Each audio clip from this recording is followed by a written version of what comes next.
Ei, pessoal, bom dia. Hoje a gente vai falar um pouquinho sobre anestesia locorregional.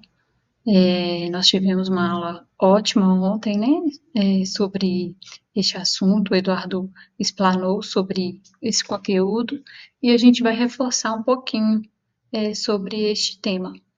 A nossa equipe é a Bruna, a Maria Clara, o Matheus e eu, Estela Cristina. Então, anestesia locorregional ela visa bloquear a condução nervosa em uma região específica do corpo, mas sem afetar a consciência do paciente.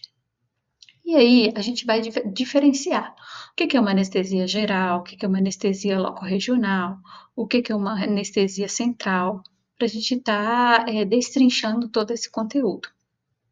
Então, a anestesia geral, ela envolve a sedação profunda do paciente. Então, o paciente precisa ser entubado e vai afetar todo o corpo desse paciente. Já a anestesia locorregional, ela vai bloquear a sensação de uma área específica, mas o paciente vai estar consciente. A anestesia locorregional, ela bloqueia apenas um nervo ou grupo de nervos. Por exemplo, o plexo braquial, ele vai, né, bloquear o grupo de nervos presente aí no plexo. E a anestesia central, ela vai atuar diretamente no eixo espinhal, o que nós, né, ouvimos ontem, o neuroeixo. Como exemplos, né, a raquianestesia, a peridural, vai bloquear a condução nervosa na medula espinhal. E a gente tem que lembrar, né, em relação à anatomia e à fisiologia relacionada à anestesia locorregional. Nós temos que lembrar das fibras A, né, as fibras B, que atuam no sistema autonômico, as fibras C, que conduzem dor e temperatura, que são as mais resistentes à anestesia. Então, aí a gente tem a ordem da perda de sensibilidade, como foi falado na última aula e na penúltima aula. Temos a dor, a temperatura, toque, a nocepção, o motor e a pressão. Lembrando que a pressão é o último que o paciente ele vai perder. Então, quando o paciente é anestesiado, o último ele vai perder a pressão, né? E quando ele volta e vai para a sala de recuperação pós-anestésico, o primeiro a voltar é a pressão, tá? Então, vamos lá. E aí a gente vai falar um pouquinho dos bloqueios. O bloqueio, os bloqueios regionais são técnicas anestésicas que vai interromper a condução nervosa através da administração de anestésico no local ou na proximidade de um nervo ou de um plexo nervoso.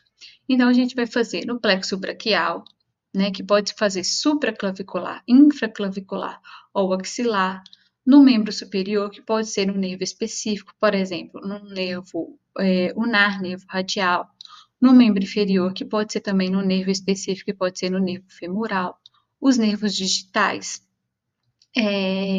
os nervos penianos e o nervo o intercostal.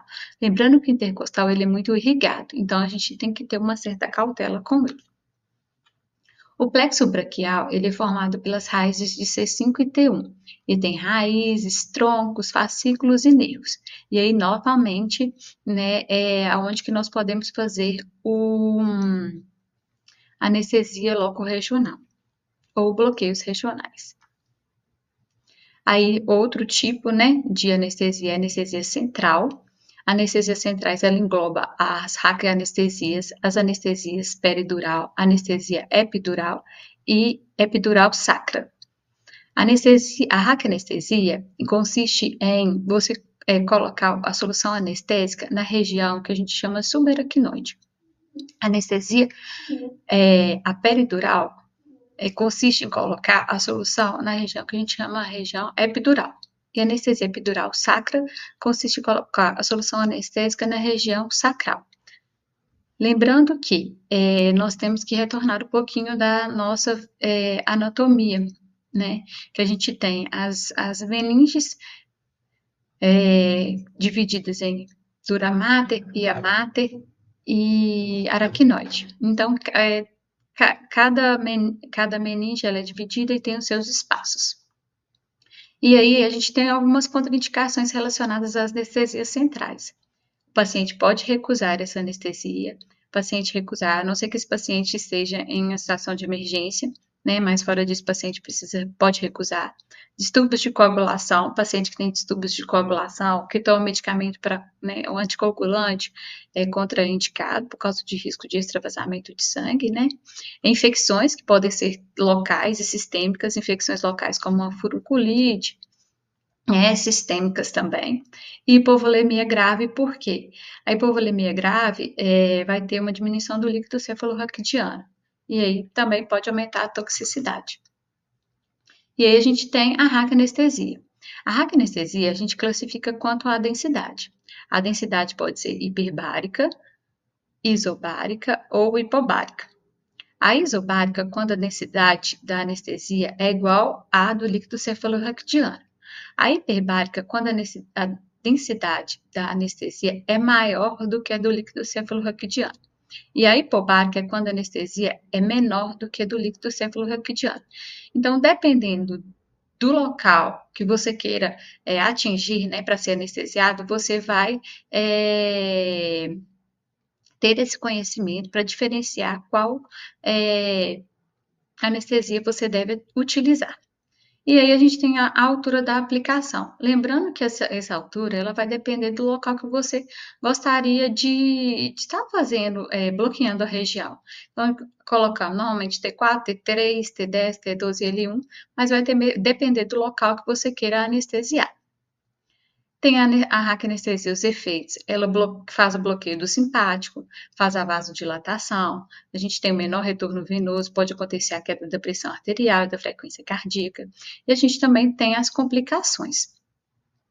As complicações dores lombares, pode ter cefaleia por hipotensão relacionada ao líquido cefalorraquidiano, inflamação e irritação das meninges, que pode ser séptica ou asséptica, aracnoidite adesiva, porque pode ser uma contaminação por antisséptico ou detergentes, isso aqui acontecia antigamente, né, porque antigamente a gente não autoclavava os materiais, a gente passava soluções que faziam essa higienização. Então, poderia estar ocorrendo essa contaminação. Traumatismos de raízes nervosas, a síndrome da caldequina, porque pode acontecer paresia, paralisia, distúrbios esfincterianos e paraplegia.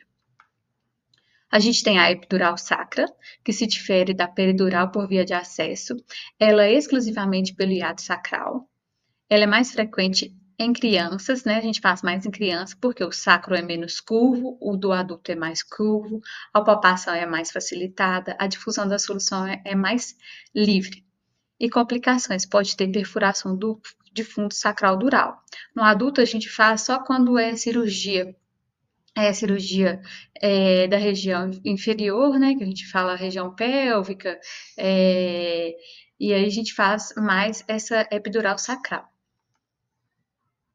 E tem a peridural. Peridural, os efeitos podem ser hipotensão, menos intensa, pode ter reter sódio, água, impedimento da elevação da glicemia, impedimento da liberação de adrenalina e nora, e pode ter complicação, perfuração da dura mater, que aí ela se torna uma raquianestesia, né? Então a gente tem que tomar muito cuidado, fazer mais devagar, lentamente. Solução incorreta injetada, como eu já fui falar, né? Tem que tomar muito cuidado para ela não se tornar uma hack.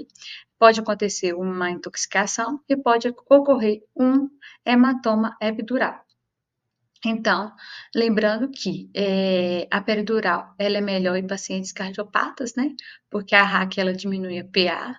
Então, de preferência para peridural é paciente cardiopata e paciente que tem alguns distúrbios de coagulação.